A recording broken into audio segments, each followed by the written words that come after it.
Hi friends, hi, this is Abuli. Welcome back to my YouTube channel Study with Abuli, Study with Abuli. Friends, आजच्या व्हिडिओमध्ये आपण class 8 मॅथमॅटिक्सचा chapter 3 indices and cube root हा बघत आहोत आणि यामध्ये आपण एक न्यू टॉपिक बघत आहोत, meaning of number with rational indices. Meaning of number with rational indices. Friends, हा चॅप्टर 3 स्टार्ट करायच्या आधी आपण या आधी चॅप्टर 1 अँड 2 कंप्लीट केलेला आहे. लिंक डिस्क्रिप्शन बॉक्समध्ये दिलेली आहे. बघा, आजच्या व्हिडिओचा टॉपिक आहे meaning of number with rational indices. याचे 2 टाइप्स आहेत. ह्या टॉपिकचे 2 टाइप्स आहेत, फर्स्ट अँड सेकंड. आजच्या व्हिडिओला आपण हा फर्स्ट टॉपिक बघत आहोत. हा फर्स्ट टॉपिक बघायच्या आधी आपण हे जे आहे हे बघून घेऊया. बघा, meaning of number with rational indices. तर सगळ्यात पहिल्यांदा आपण रॅशनल काय असते, रॅशनल नंबर असतो त्याची रिव्हिजन करूया.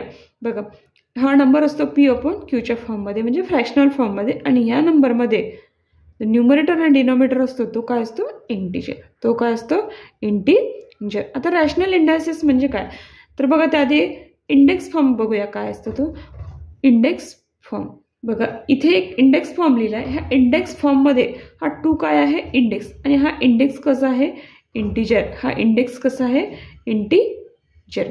जसा हा इंडेक्स इंटिजर आहे तसाच इंडेक्स कसा असतो, रॅशनल नंबरच्या फॉर्ममध्ये असतो. या प्रकारे असतो. जसा हा आहे तसाच इंटिजर अशा प्रकारे असू शकतो, असतो अशा प्रकारे. तर अशा प्रकारच्या फॉर्मला काय म्हणतो आपण, रॅशनल इंडायसेस. काय म्हणतो, रॅशनल इंडायसेस. तर तुम्हाला इथे कळलं असेल की रॅशनल इंडायसेस, तर हे कसं आलं, काय आलं, हे आपल्याला शिकायचं आहे. तर आपण फर्स्ट टाईप बघणार आहोत. तर friends, watch this video till the end without skipping. आणि काही क्युरीज असतील तर मला ह्या व्हिडिओच्या लास्टमध्ये तुम्ही कमेंट बॉक्समध्ये कमेंट करू शकता. आणि फ्रेंड्स, या चॅनलवरचे व्हिडिओ बघायचे असतील तर नक्की या चॅनलला लाईक करा, शेअर अँड सबस्क्राईब करा. आणि कसलाही वेळ न घालवता आपण आपल्या व्हिडिओला स्टार्ट करूया.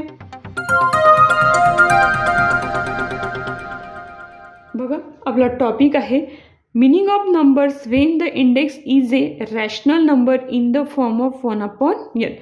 रॅशनल नंबर काय हे तुम्हाला माहिती झालं. In the form of 1/n म्हणजे जो काही इंडेक्स राहील तो इंडेक्स याप्रमाणे राहील, 1/2, 1/3, 1/4 आणि अप टू डायजेस्ट 1/n. म्हणजे असे नंबर्स राहतील, त्या नंबरचा जो इंडेक्स राहतील तो याप्रमाणे राहील. पण त्या इंडेक्समध्ये काय होईल, जो सगळ्यांचा न्यूमरेटर आहे तो सेम राहील, 1 1 1, पण डिनॉमिनेटर काय होईल, डिफरंट. हा डिफरंट कसा येतो, काय येतो, हे आपण बघूया. बघा, मी इथे लिहिते एका एक्झाम्पलसाठी तुम्हाला समजून द्यायला. Square root of 25. Square root of 25. बघा, याला सिम्बॉलिकली कसं लिहायचं हे बघूया. स्क्वेअर म्हणजे 2, रूटचं साईन याप्रमाणे, ऑफ हे 25 लिहिलं. आता याला एका वेगळ्या फॉर्ममध्ये लिहायचं आहे. तर कसं, बघा, 25 ॲज इट इज इंडेक्स फॉर्ममध्ये, म्हणजे हे साईन काढून त्याच्या जागी आपल्याला याप्रमाणे इंडेक्स फॉर्म घ्यावा लागेल. माहिती आहे तुम्हाला, इंडेक्स फॉर्म. तर हे √2 याला कसं, तर बघा, वर 1 लिहायचं आणि हा 2 इथे डिनॉमिनेटरमध्ये, 2 डिनॉमिनेटर. समजा इथे 2 नसला तरी हे सिम्पल साईन कशाचं समजलं जातं, स्क्वेअर रूटचं. तर काय करायचं, इथे 1, इथे बघा स्क्वेअर रूट ऑफ 25 याला आपण याप्रमाणे लिहिलेलं आहे.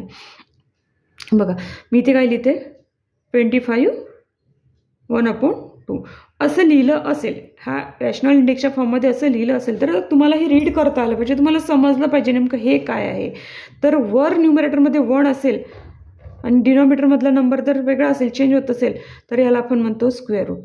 न्यूमरेटरमध्ये 1 आणि डिनॉमिनेटरमध्ये नंबर असेल 2 3 वगैरे कोणतंही, तर हे जे काय झालं, स्क्वेअर, हे काय झालं, रूट. काय झालं, रूट.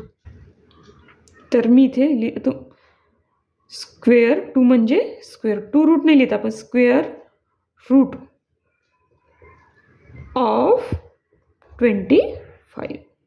जे लिहिलं आहे त्याला आपण सिम्बॉलिकली याप्रमाणे लिहितो, जे सिम्बॉलिकली आहे त्यालाही आपण रीड करतो. हे काय झालं, रीडिंग झालं. हे काय झालं, आपलं रीडिंग झालेलं आहे. फक्त एकच असतं का, स्क्वेअर रूट नाही, क्यूब रूटसुद्धा असतं. बघा, मी इरेज करते. जसं हे स्क्वेअर आहे तसं याचं काय असतं, क्यूब. काय असतं, क्यूब. Cube route.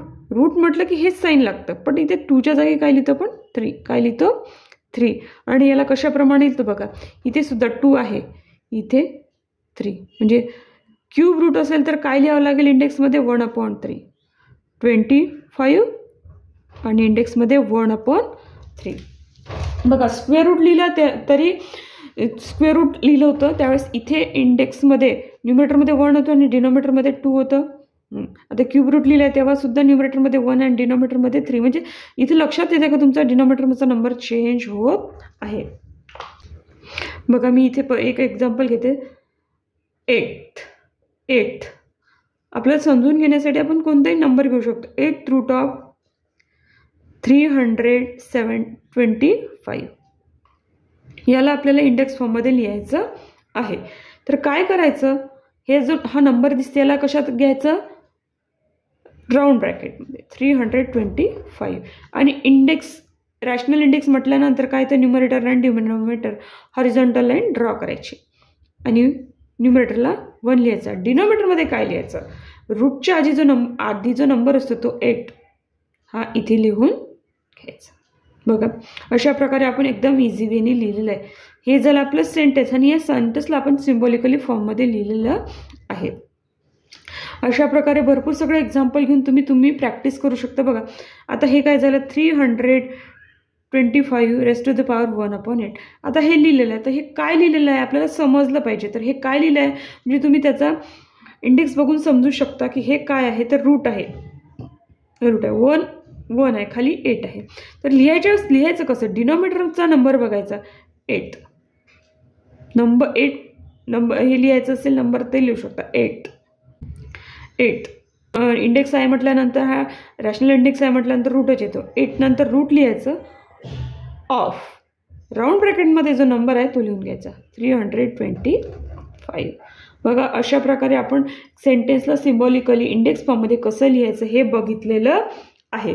तर सगळ्यांसाठी मी तुम्हाला एक कॉमन फॉर्म्युला लिहून घेते जेणेकरून त्यावरून तुम्ही तुमचे एक्झाम्पल इझिली सॉल्व्ह करू शकता. हे इरेज करते मी.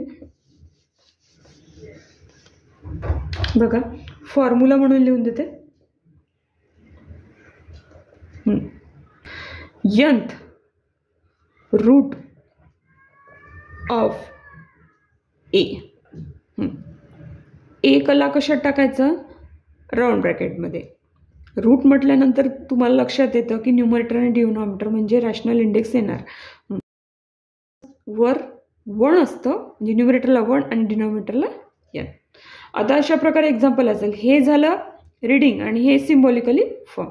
बघा इथे लिहून देते मी. इथे 5th रूट ऑफ 79 म्हणजे nth म्हणजे मी 5 घेतला आणि ए म्हणजे 79.